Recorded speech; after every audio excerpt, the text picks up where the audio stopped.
The annual fee on my Capital One Venture X just hit, which inevitably prompts the question, keep, product change, or cancel? Probably to nobody's surprise, an assessment of how much value I got from the card is critical towards determining the best course of action, keep, product change, or cancel. Now, I'm also going to get a bit stricter with the criteria by considering this. For each benefit that I took advantage of on the Venture X, what would I have done if I didn't have the card? Also, how much worse off would I have been? This is important because I have other cards, many of which have benefits that at least somewhat overlap with the Venture X. In some situations, I may have been just as well off using benefits from my other cards, or maybe from not using any credit card benefits. $395 each year is no small sum for a credit card, and for that price, the bare minimum shouldn't just be more than $395 in value. Rather, it should be more than $395 in organic and unique value, ideally without much complexity as well. Let's see how things shake up for me. We'll go benefit by benefit, starting with a $300 travel credit. You'll receive it at the start of each card member year, so including year one, and it works on all bookings on the Capital One travel portal. This credit is great in that you don't need to spend a certain amount in order to trigger it, and you can also use it across multiple purchases that are under $300.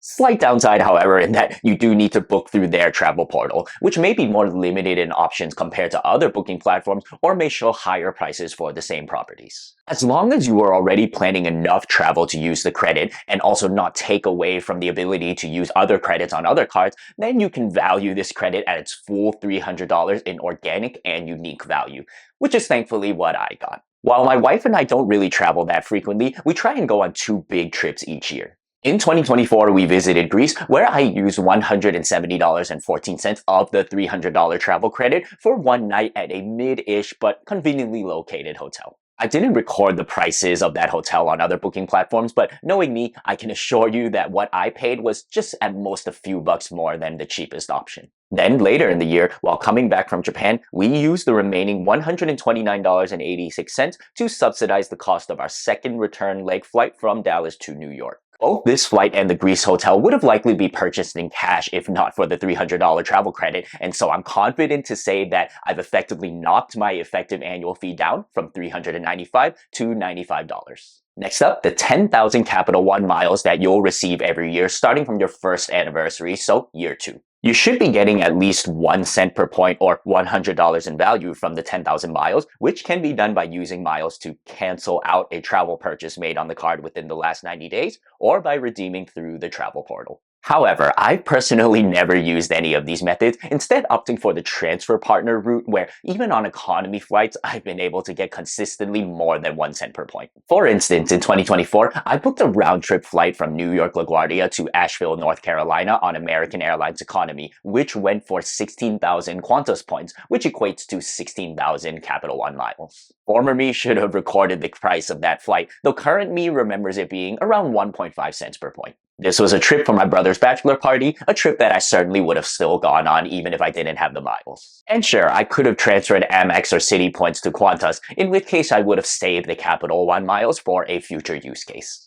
Unfortunately, miles don't accrue interest like cash does in a high-yield savings account, and so if you just let your miles sit in your Capital One account, they're going to lose value due to progression of time as well as the general trend of devaluations. I currently have 56,000 Capital One miles with no upcoming use case in mind, and so even though I fully expect to get well north of 1 cent per point in value for an organic trip, for now, the miles are depreciating. I think assigning $100 in value to the 10,000 anniversary miles is conservative enough, which brings my effective annual fee down from $95 to -$5. So, Monty, isn't this exercise done? $395 annual fee, but conservatively $400 in unique and organic value back.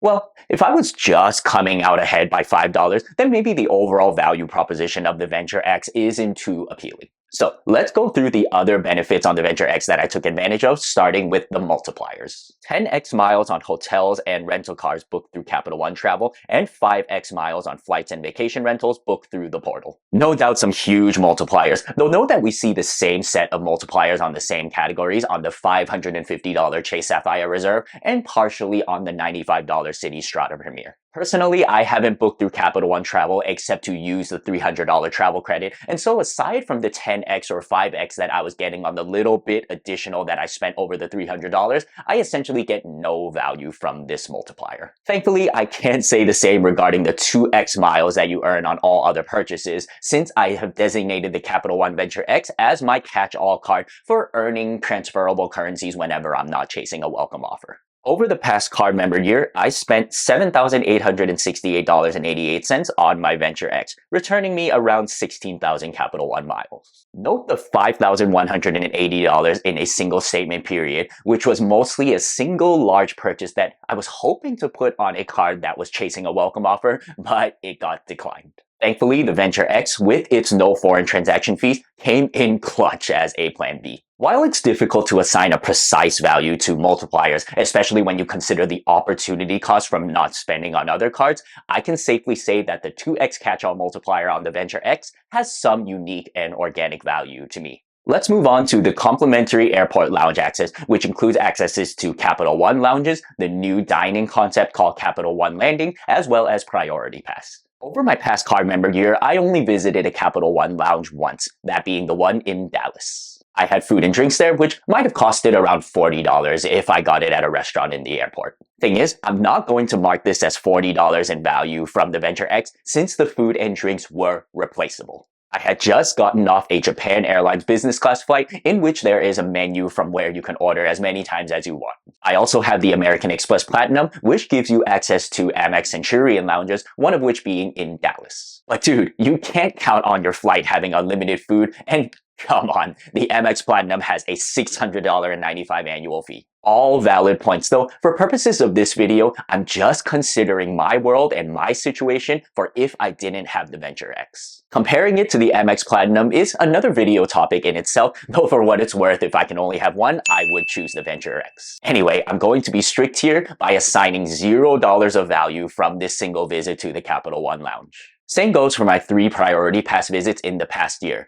I get access from my Amex Platinum, one of the many cards which also offers Priority Pass. However, what's unique about the Venture X is that you can get up to 4 authorized users for no additional charge, and each of those authorized users gets their own lounge access. I made my parents authorized users and they've visited Priority Pass lounges at least a few times already, so there's some unique value there. All in all, the Priority Pass lounge access from the Venture X is replaceable, and if you don't get a chance to visit Capital One lounges very much, then you can't assign too much value to it. Really, the only other benefits that I used on the Venture X was the Hertz President Circle status, which got me a nicer car and saved me from waiting in a line, as well as Global Entry TSA PreCheck credit, which allowed me to fast track through airport security. However, I don't see them as especially valuable for my situation, given that I wouldn't have paid cash for them, and I also get them through other cards. And with that, we've gone cover to cover over my entire year-long experience with the Capital One Venture X. For $395, I maximized the $300 travel credit on travel that I would have willingly paid cash for,